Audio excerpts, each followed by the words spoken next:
बना दिया। ये पहली बार हिंदुस्तान में हमारे यशस्वी पर्यटन मंत्री, संस्कृति मंत्री कपिल मिश्र बैठे हैं, जिन्हें कल देश की जल संसाधन मंत्री उमा भारती जी ने कहा कि तुम इतना अच्छा काम कर रहे हो यमुना का प्रदूषण बचाने के लिए कि तुम कपिल मिश्र नहीं हो, तुम तो कपिल मुनि हो हमारे। ऐसा अच्छा आदमी ने कहा गया।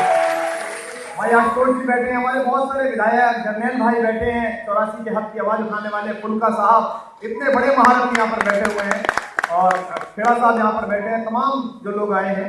मैं 4 पंक्तियां आपको चलते सुना देता हूँ।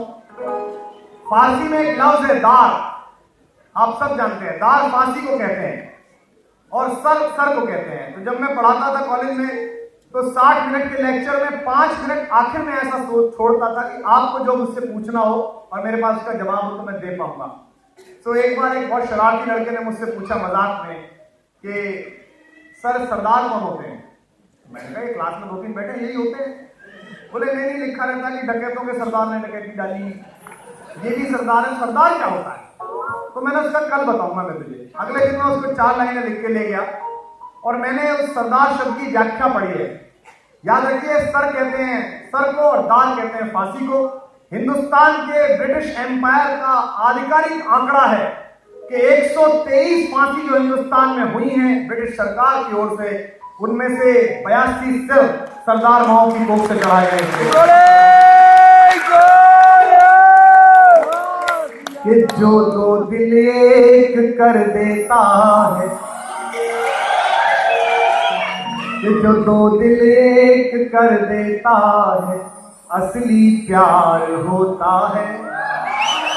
मैंने कहा ना ये पूरा वीडियो ये पूरा करके बिना पेमेंट के आवाज हो करना।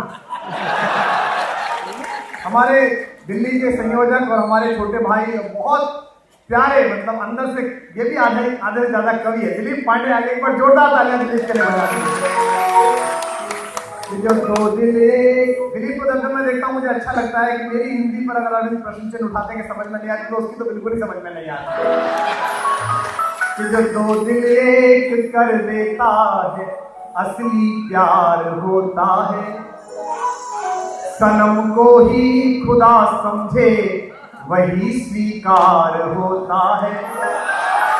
आप तैयार रखना अपने साथ कि सनम को ही खुदा समझे। और जो ये भी आ गया, लव यू ब्रदर, क्या बात है, पूरी जवान सना आई हुई है। एक बार जोरदार तालियां इसके लिए बजा दीजिए, बड़ा मेहनती। कि सनम को ही खुदा समझे वही स्वीकार होता है। वतन के वास्ते अपनी जवानी दार पर रख दे। अब आप तैयार करना। वतन के वास्ते अपनी जवानी दार पर रख दे। वो भारत माँ का असली लाल ही सरदार होता है। वो भारत माँ का असली लाल ही सरदार होता है। वो भारत माँ का असली लाल ही सरदार। बस 6-7-8 महीने हिम्मत बांध के रखिए, आपस में जुड़े रहिए, क्योंकि कभी ये भी कहता है कि हमारी बातें अगर बाहर जाएं या लोग बाहर बात करें तो मुश्किल हो जाएगी। यहां से शुरू करते हैं। तो वो भारत माँ का असली लाल ही सरदार होता है। वो भारत माँ का असली लाल, वो जिसका तीर चुपके से जिगर के पार होता है। वागड़िए, वो जिसका तीर चुपके से जिगर के पार होता है। वो कोई गैर या अपना ही रिश्तेदार होता है। किसी से अपने दिल की बात तू कहना न भूले से। यहाँ खत भी जरा सी देर में अखबार होता है। यहाँ खत भी जरा सी देर। और चलते चलते विदा करेंगे इसे। आशु भाई बैठे हैं, बहुत साहित्य संगीत कला को लेकर नीरस है, हम लोग कोशिश कर रहे हैं थोड़ा इन्हें तर कर सकें। आपने वीडियो में सुना लेकिन मजा नहीं आया जब तक मैं नहीं गाऊं इसे।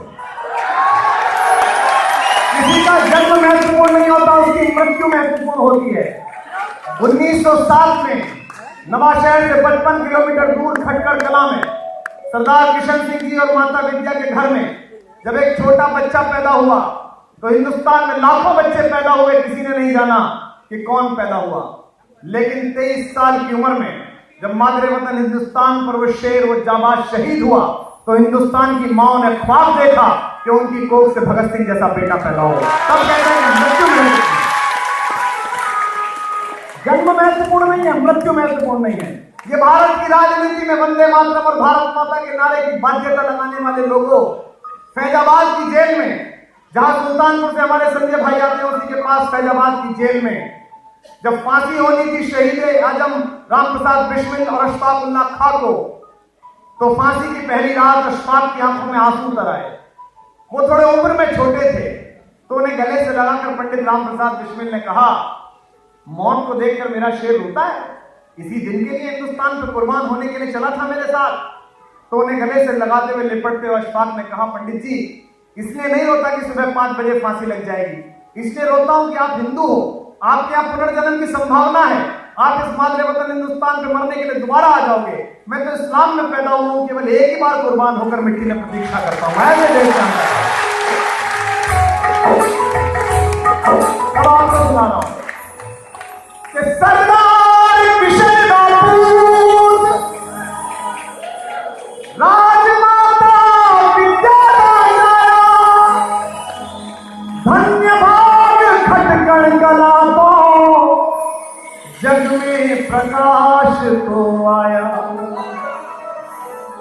कि झेलम दिया लहरा बोल, झेलम दिया लहरा बोल,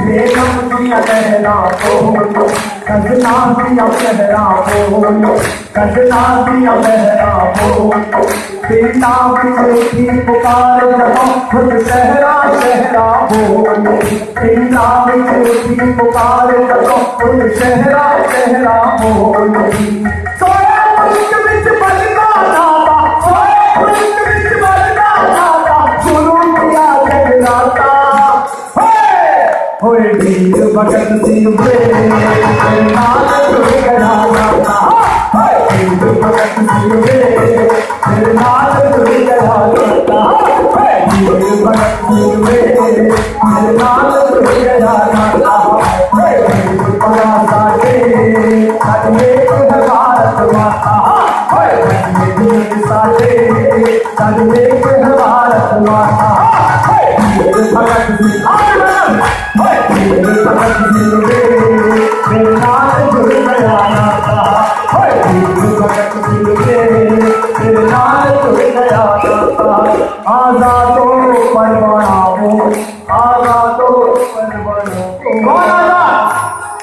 जिस सरनाहट ने ये कहा कि अंग्रेजों के कारखाने में अभी वो गोली नहीं बनी जो मुझे गिरफ्तार कर सके, मैं आजाद पैदा हुआ था और आजाद वतन से जाऊंगा। वो चंद्रशेखर आजाद उसके लिए कहता हूं, आजादो परवाना बोला, आजादो परवाना बोला, झांसी की दीवानी बोल, झांसी की दीवानी बोल, जब शाह सफर की सांस आखिरी हर आड़ी जानी बोल, जब शाह सफर की सांस आखिरी हर आड़ी जानी बोल। हिंदुस्तान का सबसे बड़ा महानायक 87 साल का बादशाह सफर, जहां मैं रहता हूं गाजियाबाद में हिंडन के किनारे, 1857 में भारत की पहली आजादी के विफल हो जाने के बाद जब उसे ले जाया जा रहा था, तो 21 साल के सार्जेंट फिलिप ने उसे एक शेर सुनाया।